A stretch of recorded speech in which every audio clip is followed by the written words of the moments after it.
Parce que la femme de Potiphar a promis à Joseph la gloire. Il a promis à Joseph la gloire. Mais cette gloire-là que la femme avait proposée à Joseph était plus petite par rapport à la grande gloire qui lui était réservée. Et sur ce, le diable a cherché de tout son bien. De telle manière que ces jeunes, ça la haute abandon de la foi. Il n'a pas abandonné. Il n'a pas abandonné. Dans la misère, à combattre qui combat ensemble. Dans la misère, à combattre qui concerne ensemble. Et c'est ce que le diable est en train de chercher. Comment te décourager à ne plus servir le Seigneur? Comment te décourager à ne plus être régulier dans la présence de Dieu? Il y a mon il se cache derrière ça. Et au-delà de cela, nous avions dit ceci. Le diable, dans Jean chapitre 10, la Bible dit, le voleur ne vient que pour voler, dérober et détruire. Il cherche comment dérober votre salut. Comment dérober, parce qu'en le dérobant, tout ce que Dieu a mis à la disposition de tout cela qu'il a reçu dans sa vie va tomber. Mais pour que Ekoyate, bien aimé dans le Seigneur, nous devons combattre. Il est là, il cherche comment dévorer. Et au finish, nous avons dit ceci, le diable est en train de chercher comment détruire votre vie. Comment détruire votre vie. Comment détruire votre vie. Et il ne le fait que ceux qui ont cédé. C'est pour cela que nous avons dit à toute l'Église, en étant sauvés, en étant enfants de Dieu, nous devons reconnaître que oui, nous sommes sauvés. Et notre salut a aussi pour conséquence le combat que nous sommes en train de mener, le combat que nous sommes en train de vivre. D'ailleurs, tu es combattu parce que tu as donné ta vie à Jésus. Tu es combattu, c'est parce que tu as mis ta foi en Jésus. Tu es combattu parce qu'on y met la Yeshua. C'est parce que quand on y met la Yeshua. Pendant la semaine. Et nous avons dit de dans le Seigneur. Non seulement il faut qu'on reconnaisse que tout est sali, mais il faut qu'on dise parce que ça va nous qu'on reconnaître, mais ils ne veulent pas s'engager dans le combat.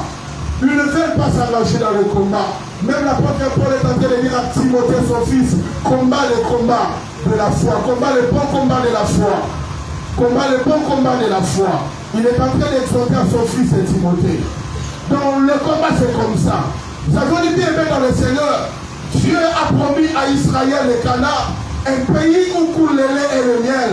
Il a dit, oui, il a envoyé Moïse à les délivrer son peuple de l'esclavagisme en Égypte pour les amener dans un pays où coule le lait et le miel.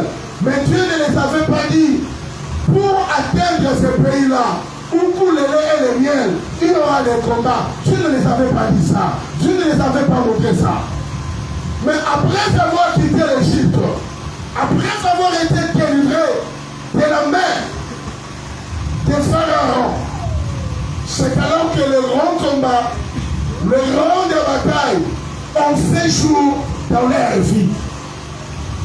Et la Katanzerawana, Bakudara Kina Babitumba, Bakudara Kina Bapayi, Ofaeba Bundara Bango. À tel point qu'on à la lumière de la Bible, quand ils sont sortis de l'Égypte, ils étaient au nombre de plus de 600 000. Ils étaient au nombre de plus de 600 000. Et dans la Bible, on va bimaki. Pour le baki, ni balé kaka. Né oro, bamonaki, moka elaka. Ni balé kaka, ne bamonaki, moka elaka. Caleb ne Josué. Le reste, c'est ça, on va porter ma qui dans Zéla. Va porter ma qui dans les airs. Mais là-bas, on va filmer qui la carte est chic. Parce que là, il y a mis malé. Le reste, c'est là, on va couper qui la carte est Zéla. Et nous avons dit, vis-à-vis de cela, qu'est-ce que nous pouvons dire? Est-ce que Dieu nous avait menti? Non. Bien-aimé, Dieu peut te révéler. Dieu peut te révéler votre destinée. Dieu peut te montrer votre devenir. Mais pour l'obtenir, Choki oboni kondima. Nous avons croisé ma boko en attendant que on nous a la question época. Bien aimé, tu mourras. Sans pour autant voir, on nous a la question época qui s'en va la yo. Tu vas mourir, tu vas mourir. Et la raison pour laquelle bien aimé dans le Seigneur, il y a pas mal de gens qui sont en train de mourir, mais avec les promesses de Dieu. Dieu les a promis, mais ils sont morts sans pour autant vivre la réalisation, la concrétisation des promesses de Dieu dans leur vie. Est-ce que Dieu les a fait mentir? Non. Dieu n'est pas un homme pour mentir. Il est fidèle à sa parole. Mais c'est un Dieu de principe. C'est un Dieu de principe. Tu veux expérimenter sa main puissante. Bien dans le Seigneur, tu dois te lever et combattre. Ce n'est pas en restant à la maison. Bien dans le Seigneur, de nos jours, nous les chrétiens, la plupart des chrétiens sont devenus des chrétiens passifs. C'est-à-dire quoi? Ils sont en train de subir tout ce que le monde éternel est en train de projeter contre leur vie. Mais il faut donc quitter la statue là. Pourquoi quand il y a un Simisaka? C'est parce que vous ne voulez pas être des chrétiens actifs. Or, un chrétien actif, c'est un chrétien qui reconnaît que le combat spirituel, c'est une réalité. Et nous avons dit ceci, que le combat spirituel, c'est une réalité au quotidien. C'est un combat qui a microlonios, que tu le fais ou pas. C'est pour ce qui est simple. Le quoi la lobby au liaki, il est le lien du Sissoubé. Alléluia. Le quoi la lobby au Soukola, il est le Soukola du Sissoubé. Quand on est au quotidien, quand on est au quotidien, le combat spirituel peut être dans le jour. Les gens qui ont l'ongé du Toubao, il n'y a pas que vous pouvez vous choisir de parler. Ceux qui ont l'ongé à l'eau, il n'y a pas que vous pouvez vous choisir de parler. Comme c'est un combat au quotidien, il y a aussi le combat aussi au quotidien. Ne pas dire que comme j'étais dans la présence de Dieu aujourd'hui, et s'il a tu te trompes. Tu te trompes. Nous devions chercher l'éternel chaque jour. Nous devions combattre chaque jour. Nous devions défendre notre foi chaque jour. Nous devons mériter la parole de Dieu chaque jour. Nous devons être dans la présence de Dieu chaque jour. Nous devions craindre l'éternel chaque jour. Vivre une vie de sanctification chaque jour. Servir le Seigneur chaque jour. Et non être des chrétiens de temps et de circonstances. Parce que de nos jours, nous voyons des chrétiens de temps et de circonstances. Raison pour laquelle, dans ta vie, tu es en train de subir. Tu es en train de subir. Et pourtant, nous avons un Dieu qui est capable de tout. Nous avons un Dieu qui est capable de changer ta situation. La vie chrétienne, ce n'est pas du moment. La vie chrétienne, ce n'est pas du moment. La vie chrétienne, c'est une vie de combat. Accepter de devenir chrétien, c'est accepter les combats dans sa vie. Accepter les combats dans sa vie. Nous avons dit que l'enfer a été fait pour le diable et ses anges. Mais le diable ne veut pas aller seul dans l'enfer. Il veut entraîner derrière lui, comme il avait entraîné un tiers des anges. Va-toi bien aimé dans le Seigneur, à ce que vous ne soyez pas parmi ceux-là que le diable veut entraîner. Alléluia. Nous devions combattre. Et dans le combat, nous avons dit, nous avons martelé sur le niveau spirituel. Sur le niveau spirituel. Parce que tout le monde qui boit, aux gens qui ne comprennent pas du tout, et ça vient. Mais ceux qui battent au ça, les qui ont un bouillard. Les qui ont la macassi. Bon nom de Jésus n'a eu au Godalangi les sans fait. Bon nom de Jésus n'a eu au Godalangi. Pourquoi il y a d'autres chrétiens, lorsqu'ils se lèvent devant un problème, lorsqu'ils se lèvent devant l'ennemi, il dit à l'ennemi, au nom de Jésus, et l'ennemi a qui? Mais pour les autres, pourquoi tel n'est pas le cas? C'est la raison principale est que le niveau est très bas. Et ça, pour la batterie, 5 kilos macassi, par mes missions dans Moutou. Il fait que 5 kilos, il y a moyen de s'en sortir les athées. Moyen de s'en sortir les athées. Puis tout le monde, et sur les kilos. bitumba oyo yosala yango ezolekela yo kilo. Sikaba yo mpe fo ose battre na fi na yo de telle manière que kilo na yo mpe emata. Kilo na yo mpe emata, mutu ya kati ya mata. Niveau na yo ya molimo emata. C'est alors yango nde ekopermettre yo qu'il y a ce que nous avons appelé l'équilibre dans ta vie spirituelle. Parce que tolobaki yo te mutu okalisaka ke kaka yo nde mutu omekamaka. Kaka yo nde mutu ozalaka na babitumba oseli ti te trompe.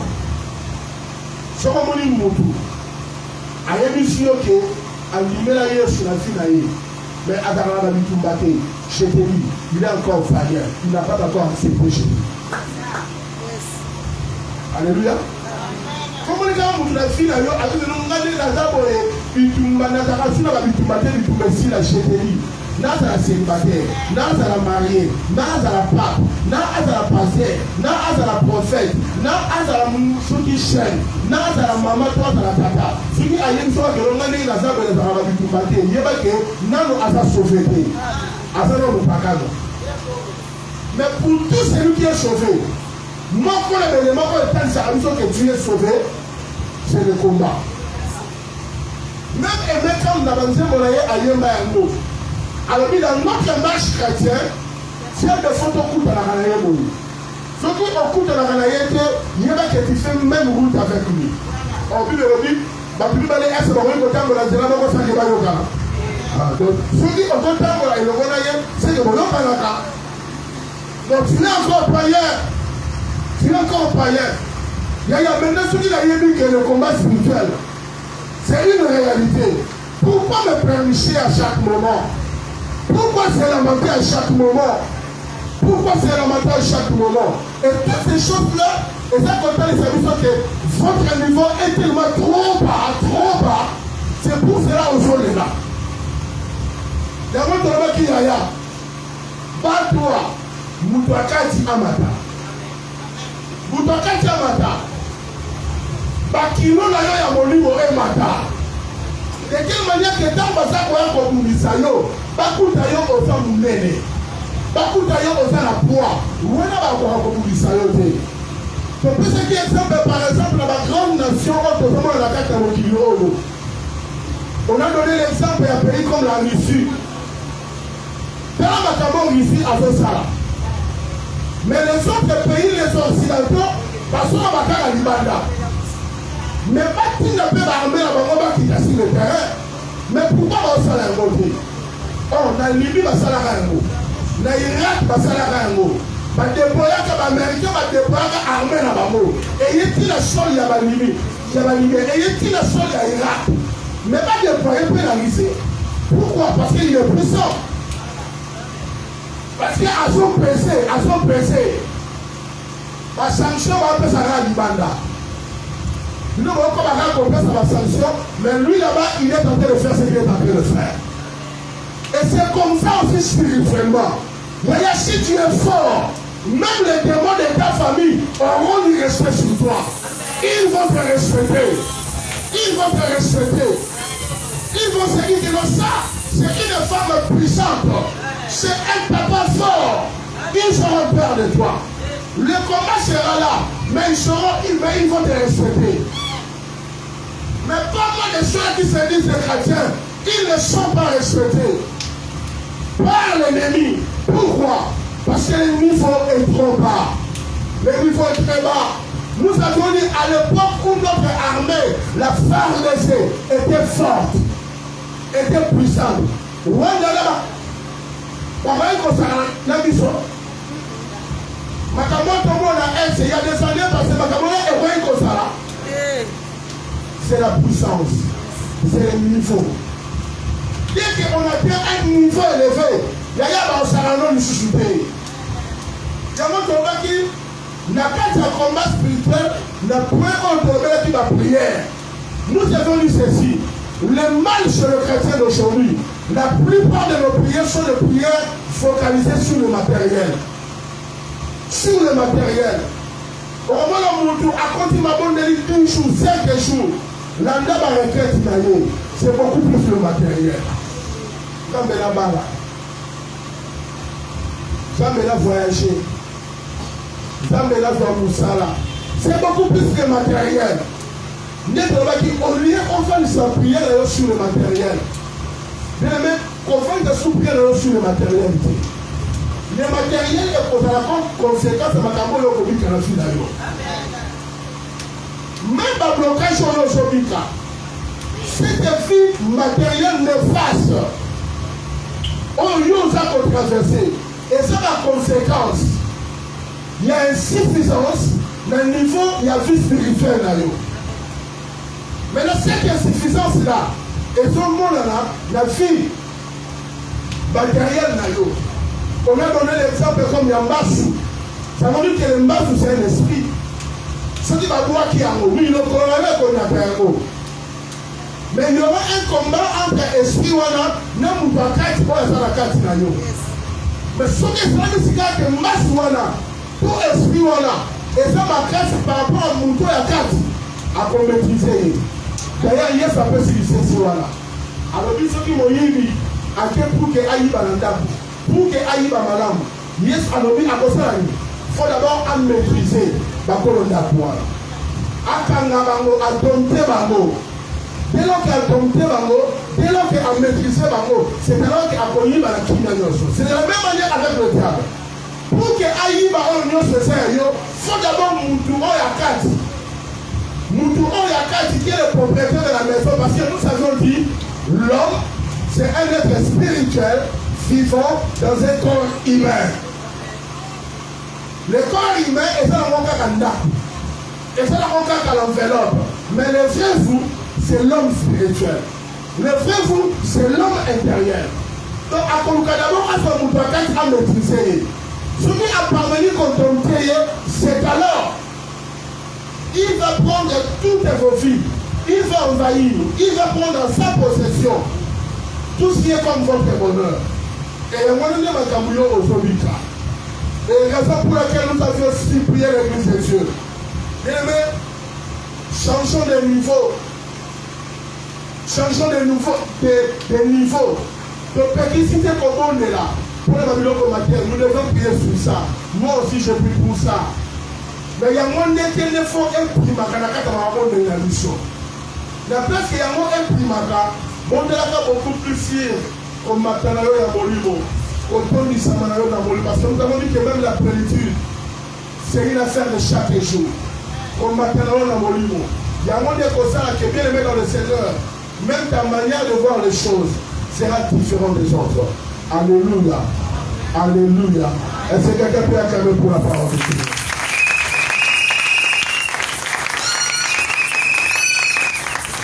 Je suis dans Luc chapitre 17. Nous avons parlé de beaucoup de choses, mais on ne peut pas revenir sur tout ce que nous avons dit. Luc chapitre 19, le verset 1.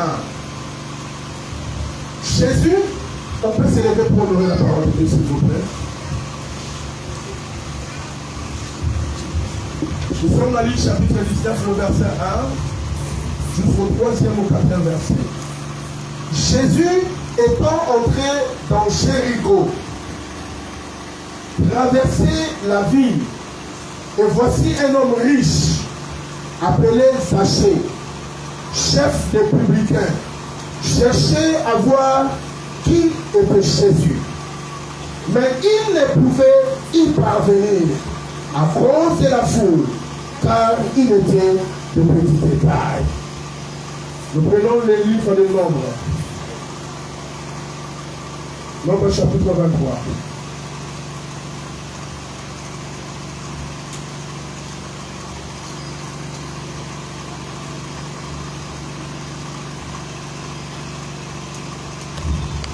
Nombre chapitre 23, le verset.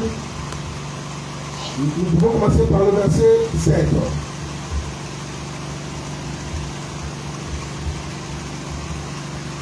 Balak prononça son oracle et dit: Balak m'a fait descendre d'Amram, le roi de Moab m'a fait descendre de montant de l'Orient. Viens et maudis-moi Jacob. Viens, sois héritier contre Israël. Comment maudirais-je celui que Dieu n'a point maudit? Comment serais-je irrité quand l'Éternel n'est point irrité? Je les vois du sommet des rochers. Je les contemple du haut des collines. C'est un peuple qui a sa demeure à part et qui ne fait pas partie des nations. Parole du Seigneur. Mettons-nous acclamons pour la parole de Dieu. Mettons-nous acclamons pour la parole de Dieu. Acclamons pour la parole de Dieu. Acclamons pour la parole de Dieu. Acclamons pour la parole de Dieu.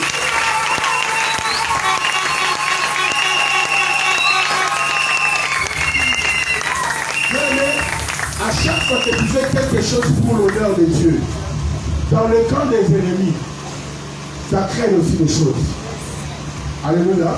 Je me répète, à chaque fois que tu fais quelque chose pour l'honneur de Dieu, c'est-à-dire même quand on est acclamé, lorsque nous acclamons pour le Seigneur comme il faut, dans le monde des esprits, il y a des choses aussi qui se font.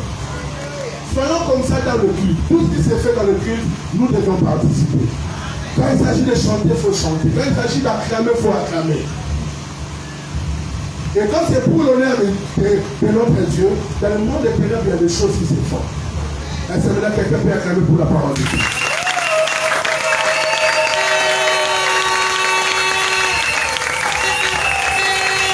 Merci. On nous dit ceci. Jésus étant entré dans Jéricho, traversé la ville, voici un homme riche. Dans d'autres versions, on dit un homme fort riche. Appelé Zachée, chef des publicains, cherchait à voir qui était Jésus. Là, on est en train de nous donner des caractéristiques, des noms. Il était fort riche. Il était le chef des publicains. Donc, comme, c'est-à-dire quoi? Je peux dire l'ère DGL, donc l'ère DGI, c'est lui qui était le patron. Il était le chef des collecteurs des impôts. C'est lui qui était le chef. Mais malgré toutes ces positions, il cherchait à voir qui était Jésus. Alléluia. Il cherchait à voir qui était Jésus. Il cherchait. Donc il n'était pas satisfait de tout ce qu'il possédait. De tout ce qu'il possédait, il n'était pas satisfait de ça. Il n'était pas satisfait. Il y a un moment qui pour nous la camilou la relate. Au moment où nous avons la évité à Zoyango Wapi. Au moment où nous avons évité à Zoyango. C'est ça le point de l'histoire où ma femme a joué de la radio de la Moutou. Il y a une garçon qui venait la carte dans le pango. Il paraît que Banana qui l'a parqué. La chantier au Bakelaki, pour qu'il y ait des retombées dans la bango, parti assez, nous sommes ici là qui l'a mort. Si il y a un boss qui a chanté avec ma collègue, au lieu qu'il y ait des retombées à la carte du Bafan, il y a un autre. Parce que pas la carte en moi du Bandawana, mais la carte est chantée. Ma femme dit en solo là. Nous avons la simana ya mouné. Et où il polo. Et pour les chefs à chaque boss. Vous pouvez le chanter. Si place à Koufou. Mais Malina va faire la parole et la pédée. Vous ne l'oubliez pas la scène. Alléluia. À Koufi, c'est une place. Et la carte à ma solo, c'est comme si on disait que j'avais connu que tant on s'est connu. Tant on s'est occupé, avec une raison, nous sommes là avant et pour la nation, et pour être une personne à niveau, et pour être une approche. S'il était pas bon, mais on a essayé de réagir. Mais et si tu vas dire que c'est que pour la carte, il n'y a pas de place à courir. Et en raison de laquelle Dieu va payer par nous. Alléluia. Malgré le bongo, malgré le pango, mais il y a la scène. Tout à fait le réel. Bon, mon autre zango, et les guignons. Bon, mon autre zango, et les guignons. Pour ça, la piste, elle a dit son ah, oh, Autokufa. Pour dire la hache, Autokufa. 64 ans. Et 64 ans, et ça, le bateau l'avait dit 64 ans. Ah, ça? Il faut lui laisser qu'il y a pour faire bon. Mais à coup, il peut aller. La poteau, bon. Parce que j'ai qu'à prendre un bon, on a pour faire.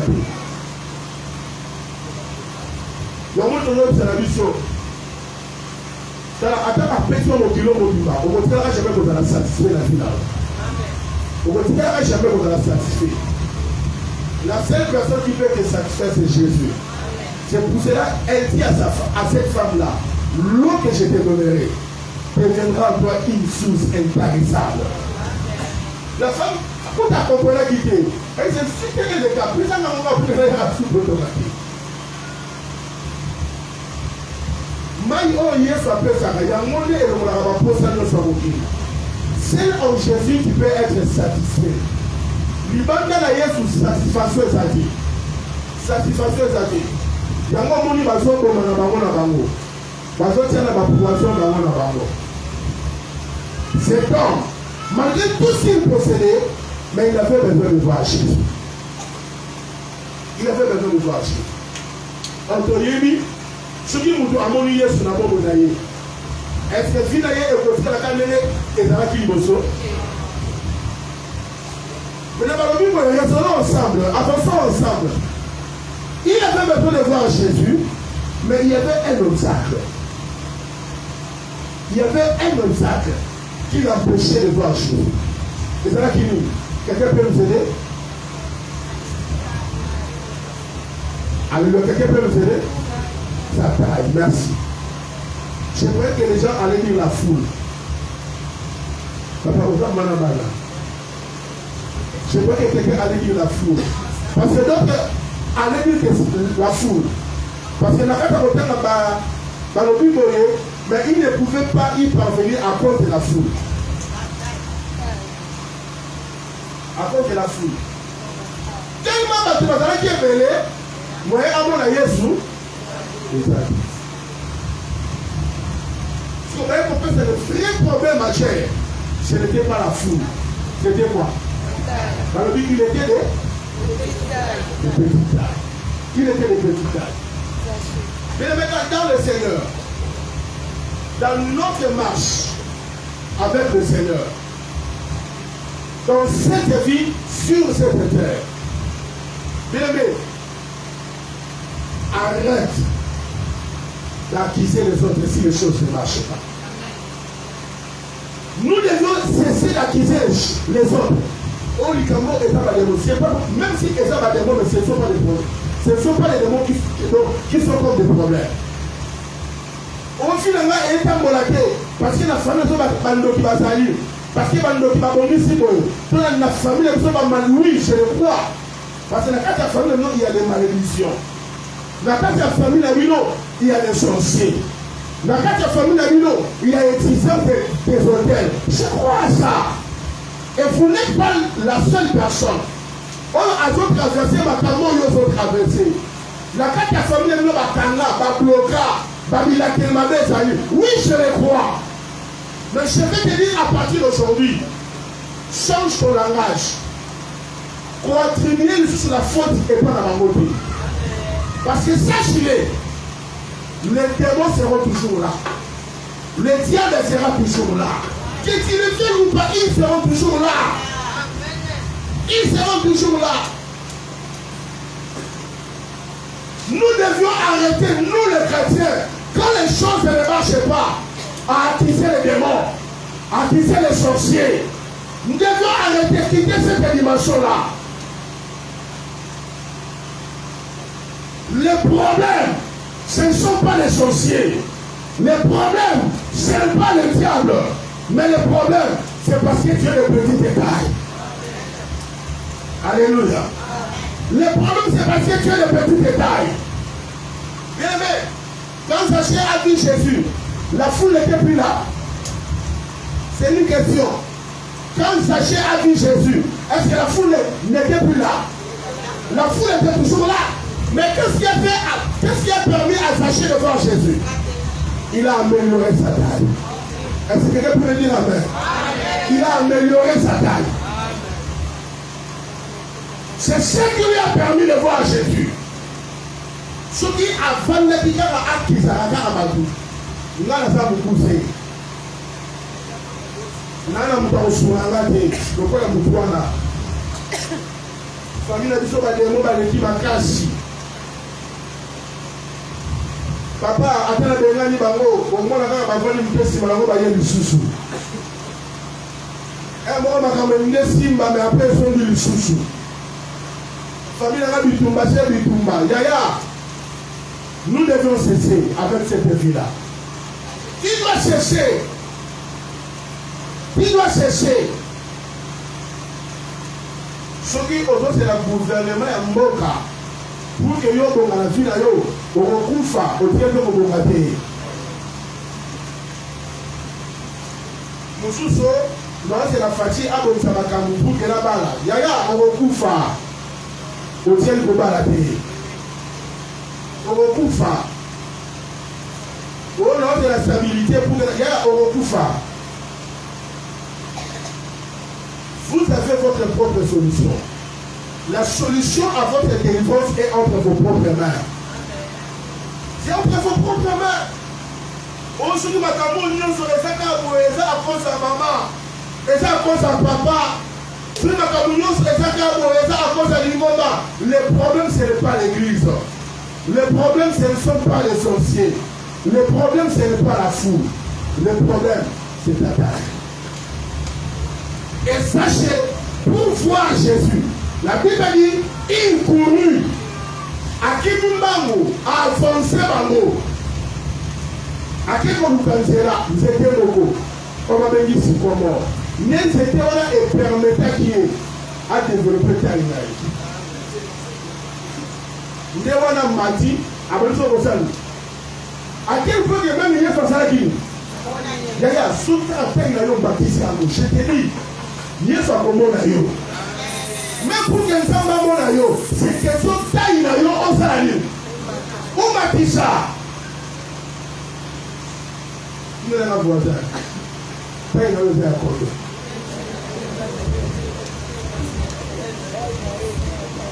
Nous n'avons pas, nous poussons toi à vous là.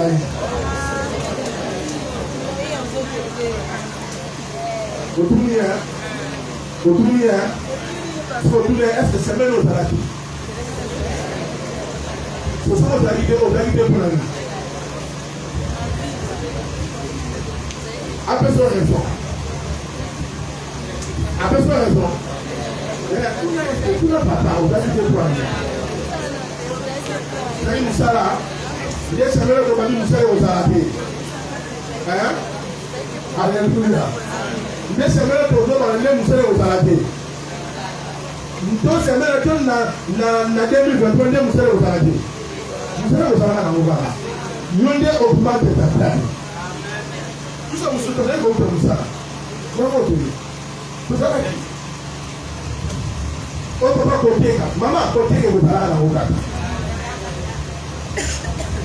Oh, papa, ma copie, vous allez dans le bar. Mais toi, augmente quoi? Ta taille. Oh, étudiant. Yo pense que yo monde aux le premier étudiant à mon bureau. Hein? Nous sommes aussi, on a fait l'université, comment on a dit ça au Nigeria? C'est ça l'université. Mais nous avons témoigné chez la mission.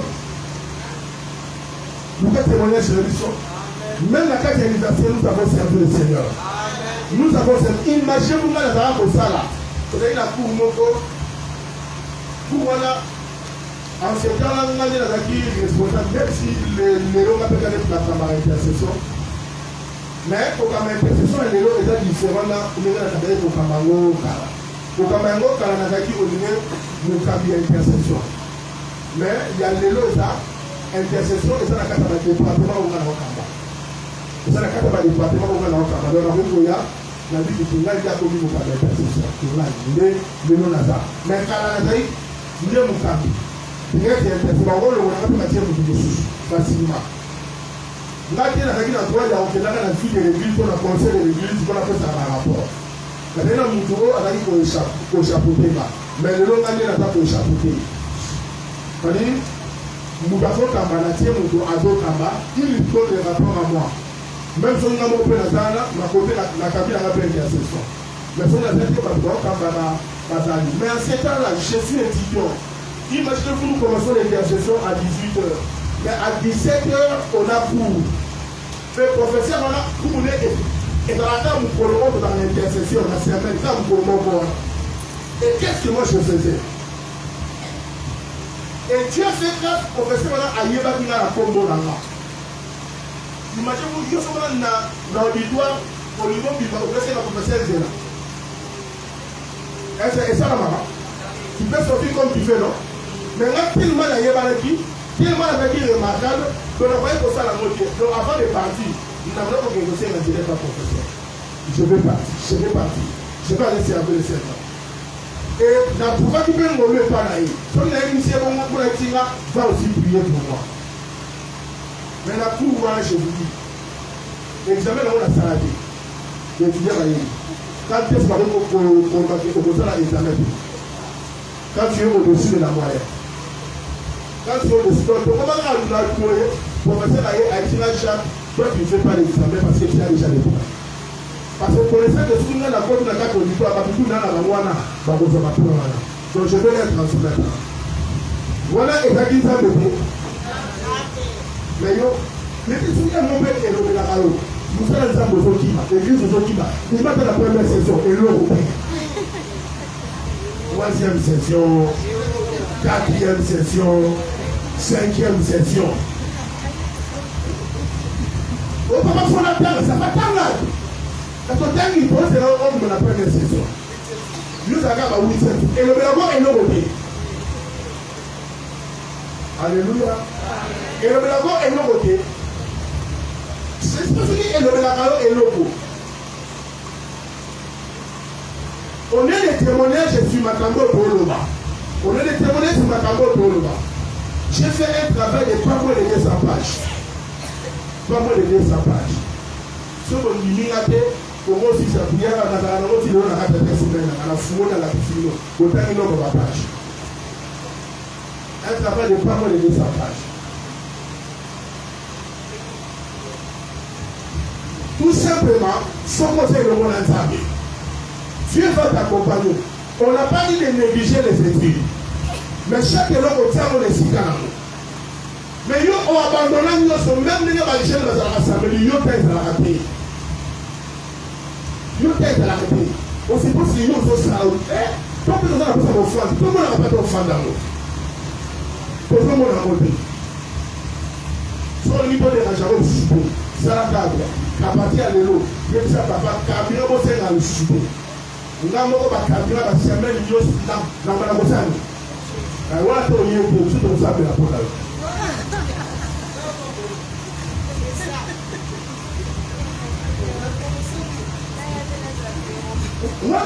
Parce que c'est même au moment où on a dit que tout le monde a la carte, donc on sait la Kabila. Mais c'est même au moment où on a dit que il y a pas de Moussa. Aujourd'hui, c'est la montagne, mais il n'y a pas de résultat. Alléluia. Et tout ça explique que tu es de petits détails.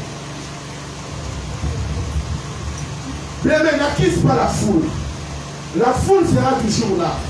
Mais toi, fais de tous tes efforts à augmenter ta taille. Et des choses pour augmenter la taille, on en a parlé pendant la semaine. Sur la village de la même dit le but de salaire du péché, c'est la mort. Mais attention, l'homme se fait. L'homme doit quitter. Le cas va tomber dans la qui va s'aller. Parce que nous courons derrière aussi l'État. Nous courons derrière l'État. Yaya, maman, est-ce que maman m'a assuré qu'à lui soit? Papa m'a assuré qu'à lui soit? Et le lien m'a assuré qu'à lui soit? Sur le but de parce que moi, je vais vous bango. Basonsi va vous faire un bango. Bateau va vous faire un bango. Au lieu de quoi qui s'arrête bango, qui t'a quoi qui s'arrête bango. Au lieu de nous sommes à Yo Oza quoi qui s'arrête, même si il y a des Asawana, à cause de la paix à Wana. À cause de la paix à Wana, Nikamuna Yo est allé comme ça à la vie. likambo na yo eza likambo ya yo moko améliorer ta taille na yo omona satana aza ne wana mais makambo no échange makambo no échange akebe ndika te aza wana c'est comme si la fille est en train de dire tu dresses devant moi en face des ennemis une en face de mes ennemis, c'est ce que la fille est en train de dire en face de mes ennemis, c'est-à-dire quoi? Tu vas les forcer d'assister à ton élévation. Parce que moi, je ne sais pas pour déceler table. Les femmes vous donnent à l'honneur. Mais à la ville, à la petite presse devant moi. Ils amènent la verset 1 à l'honneur berger, la verset 6, ce qui verset combien? Mouton a des saracas, mais pas bien la gueule. Parce que c'est un peu ça. Voilà. Nzambe akomi serveur tala akozi ya taille tala nzambe abali koservir mutu puis balobi en face de tes ennemis, c'est-à-dire quoi? Ils ne mourront pas, ils vont voir ce que Dieu va te faire, ils vont assister à ta gloire. Ok, mais ils vont assister à cela, mais pour qu'il en soit ainsi, augmente ta taille, augmente ta taille. C'est ce que l'homme 23 est en train de dire. C'est par là que nous chutons.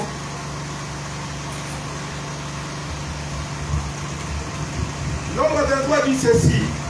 Comment mon héritage est celui que Dieu n'a pas maudit?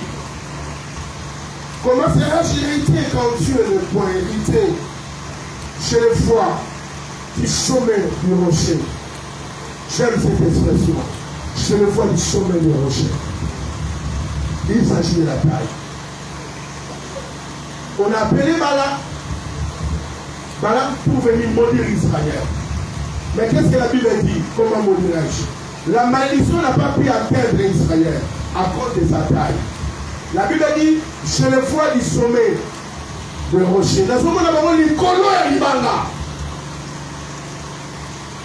Bien qu'il y a plusieurs révélations, ce que c'est aspect, il y a besoin de Kolo. Alors, je les contemple du haut du colline. Dans ce moment, on a dit, Kolo et Ngomba. Yaya, ceux qui ont augmenté taille na yo, pour assurer que ça a yo te. Pour ça a yo le chouchouté. Parce que le niveau na yo est comme le niveau à l'icolo. Taille na yo est comme taille à l'icolo. C'est pour cela que lundi si nous tout le monde au 4 na Wesika, augmente ta taille. Augmente ta taille. Niveau na yo spirituel, l'ina est mata. Nous la 4, bakilo et mata. Ce qui a mati, bien aimé dans le Seigneur. Les ennemis seront toujours là, mais Dieu va t'élever. Dieu va t'élever. Bando qui va reprendre le Gawanda. Les diables ont changé comme beauté. Avant la garde à diable. Mais là qui diable, Dieu va nous faire montrer que non, avant les diables, mais il a fait des limites. Donc il a fait des limites. Malgré qu'il diable, il a conduit. Malgré qu'il diable, il a changé. Oh, ma yo okobonga te yaya okobonga likamata que non augmente ta taille, améliore ta taille. Tu verras que on yo sobanga baba qui pour la yo et aussi maloté et Dieu va te bénir. Amen. Alléluia. Amen. Alléluia. Amen.